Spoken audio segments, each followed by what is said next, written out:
ምከረው ምከረው እምቢ ካለ መከራ ይምከረው ይባላል። እንግዲህ ለአዲስ አበባ ሕዝብ መቼም ያልተነገረ ነገር የለም። ስለ አዲስ አበባ ያልተነገረ፣ ስለ አዲስ አበባ ሕዝብ ያልተነገረ የለም።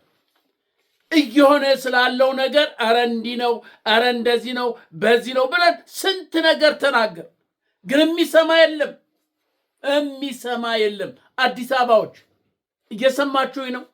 አዲስ አበባዎች እስቲ ዛሬም ልንገራችሁ በሉና ጆሮአችሁን እንዲያቅንታችሁ ስሙኝ።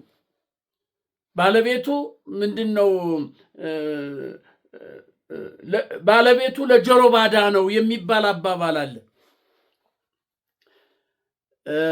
ባለቤቱ ለጆሮ ባዳ ነው ይባላል። ስለዚህ እስቲ ባዳ ከሆናችሁ ልንገራችሁ ስሙኝ። ይህ ሊባኖስ ሚዲያ ነው። ሰብስክራይብ፣ ሸር፣ ላይክ አድርጉ። ላይክ አድርግ አንተ ላይክ አድርጉ። እነግራችኋለሁ። ባለቤቱ ለጆሮ ባዳ ነው ይባላል። ስለዚህ የአዲስ አበባን ሕዝብ ብዙ ጊዜ ተናገር። ብዙ ጊዜ አዲስ አበባ እንድትደኸይ በአዲስ አበባ ውስጥ ያለ ሕዝብ ደህይቶ በቃ በባዶ እግሩ እንዲሄድ ቤት አልባ እንዲሆን መኪና እንዳይኖረው ለማድረግ ብዙ ነገር የተነገራል። ለጥቂቶች ብቻ እንድትሆን አዲስ አበባ የተወሰነው ውሳኔ ተው ብለን ነበር፣ ግን አልሰማችሁም። እናንተ እዛ ቁጭ ብላችሁ ትላለህ። ልንገርህ፣ ከዚህ በፊት ነግሬሃለሁ። በመንጃ ፍቃድ ያለው ማንኛውም ኢትዮጵያዊ የኢትዮጵያ መንጃ ፍቃድ ያለው እንደገና ኮርስ እንዲወስድ ተወስኖልህ ነበር አይደለም እንዴ? እንደገና ኮርስ ስንት ሚሊየን ህዝብ ነው ያለ መንጃ ፍቃድ ያለው? ስንት ሚሊየን?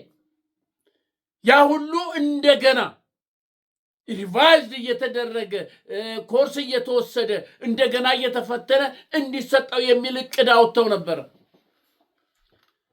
ገንዘብ በምን እንሰብስብ?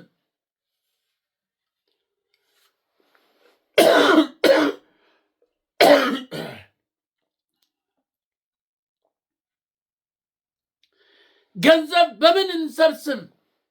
ይሄ እቅድ ወጥቶ ነበር አይደለም? እንደገና አስቀጠለና ምን አለ? ታርጋ፣ ይሄ የመኪና ታርጋ አዲስ ስለሚሰራ ኢንተርኔት ያለው ጂፒኤስ ያለው ሁሉ ነገር ያለው ቤት አቅጣጫ እንደምትሄድ ራሱ በድምፅ የሚነግርህ ሰርተናልና ለሱ 59,000 ብር ትከፍላላችሁ ብሎ መጣል። ማንኛው መኪና ያለው ዲጂታል ነው ተብሎ ተመልከት።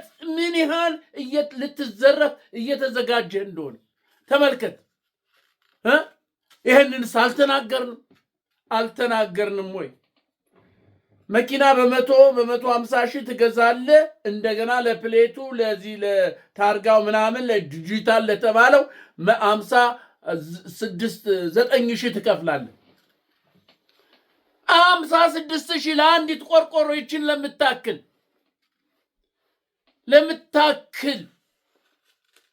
ያንተ ባልክ አይደለም እንዴ? አዲስ አበባ ስማኝ። ዛሬ ደግሞ ይባስ ብሎ መጣልህ ሌላ ነገር ደግሞ እየመጣል ነው። መነኝ ሌላ ነገር እየመጣል። በተለይ ከአዲስ አበባ ወደ እነዚህ ሸገር የተባሉ ከተሞች አሉ። አማራውን አፈናቅለው፣ ወሎየውን አፈናቅለው፣ ጉራጌውን አፈናቅለው አፈራርሰው እንደገና የሰሩት አለ አይደለ? ወደዛ ስትገባ ሁሉ ኬላ ትከፍላለህ። ኬላ ተዘርግቷል። ወደ እንደዚህ ምንድነው ሸገር ወደሚባሉ ከተማዎች ስትሄድ ኬላ ተዘርግቷል። በእያንዳንዱ ኬላ ተዘርግቶልሃል። ከአዲስ አበባ ከተማ ወደዛ በታክሲ በለው በብስክሌት በለው በምን በለው ስትሄድ ኬላ ተዘርግቷል። ሳትከፍላት አትሄድም። ሳትከፍላት አትገባም ወደ አዲስ አበባ። ይሄ እቅድ ተዘጋጅቶ ወጥቶልሃል።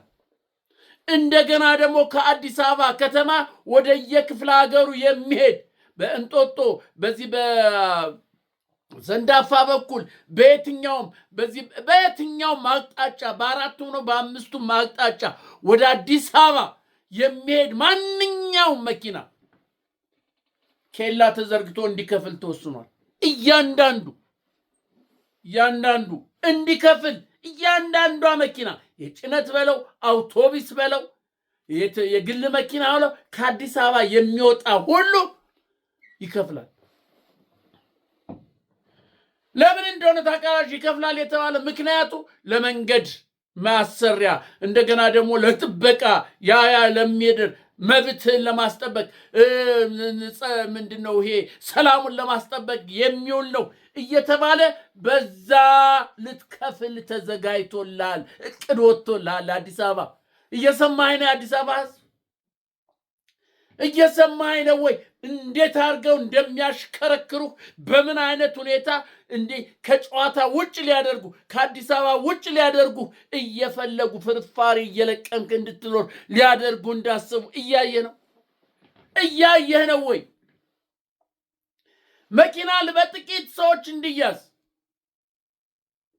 መኪና ለጥቂት ሰዎች አዲስ አበባ ከተማ ለጥቂት ሰዎች መኖሪያ ብቻ እንድትሆን ይሄ ሁሉ ተወስኗል።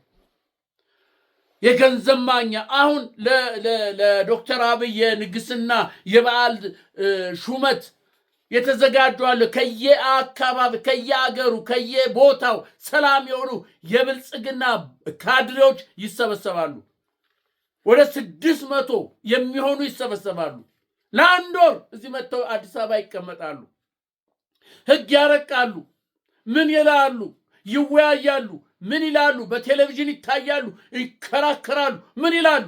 ህግ እኮ ወጥቷል፣ አልቋል እኮ። አብይ የፈለገውን ነገር ህግ አርቅቆ አስቀምጧል። ግን እነሱ ይመጣሉ ለማስመሰል። የብልጽግና ካድሬ ታማኝ የተባሉት ከየቦታው ተለቃቅመው አዲስ አበባ ይገባሉ። አንድ ወር ተዘግተው እየተቀለቡ ይከራከራሉ፣ ይነጋገራሉ። ይሄ በዚህ ቢሆን ይሄ በዛ ቢሆን ይሉና መጨረሻ ላይ አብያችን ዙፋኑን ዘውዱን ጭኖ ይነግሳል። በቃ ይነግሳል። የኢትዮጵያ ንጉሠ ነገሥት ዘኢትዮጵያ ምናምን አብይ አህመድ ተብሎ ንግስ ይላል። ለዛ ሁሉም ወጪ የሚያስፈልገው ከምን በኬላ በምናምን ምክንያት ገና በእግር ወክ እንኳን የምታደርግበት ለጽዳት እየተባልክ ይቀበላል። ገና ወይ 10 ብር ወይ 20 ብር እንደዚህ እንደ ሳጥን ይቀመጥና እዛ ካልጣልክ አታልፋትም። ወክ ለማድረግ ይሄ ሁሉ ታቅዶልሃል። ይሄ ሁሉ የታቀደ የተወሰነ አዲስ እስቲ ስሙኝ፣ እናንተ ስሙኝ። እንዲህ በቁምህ እየተገፈፍክ ነው። ህጋዊ በሚመስል ሁኔታ እየተገፈፍክ ነው። ታውቀዋለህ። በቪዲዮ ላሳይ አልችልም። ታውቀዋለህ። ምን አየህ አላየህ ደንዝሃል። ግን እነግርሃለሁ፣ ምናልባት አንድ ቀን ከእንቅልፍ ብትነቃ፣ ምናልባት አንድ ቀን ከእንቅልፍ ባነ ብትነሳ፣ አንድ ቀን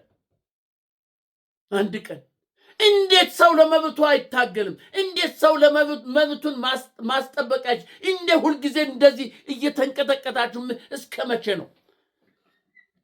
በቅኝ እንኳን የተያዙ ሀገሮች እንኳን እንደዚህ አይነት ፍርሃት የለባቸውም። መብታቸውን ይታገላሉ፣ ለመብታቸው ይቆማል። ኬንያን አላየህ? እዚህ ጎረቤትህ በቅኝ ግዛት እኮ የነበረች ሀገር ናት። ግን ለመብታቸው ምን ያህል እንደሚታገሉ አላየም? ጋዝ ጨመረ ብሎ እንደሚል ዳቦ ጨመረ ብሎ የሱዳን ይሄ ሁሉ እልቂት ይሄ ሁሉ ነገር የመጣው ዳቦ 15 ሳንቲም ገባ ተብሎ ነው። እንኳን ያንተማ እኮ እንዴ! ኧረ ተው እንጂ እናንተ! ኧረ ተው፣ አዲስ አበባዎች ተው፣ ረፉት። እንግዲህ ይኸው በእግር ስትሄድ ይሄ ኮሪደር ልማት በተባለ ወክ ለማድረግ ስትሄድ ገንዘብ እንድትከፍል ተወስኖልሃል። ከአዲስ አበባ ከተማ የሚወጣ ማኪና ማንኛውም እንዲከፍል ተወስኗል። ሲገባም እንዲከፍል ተወስኗል። ምን ታረጋለህ? እንግዲህ ምን ታረጋለህ? ይበልህ፣ ሌላ ምንም አለ ይበልህ። ወደሽ ከተደፋሽ ቢረግጡሽ አይክፋሽ።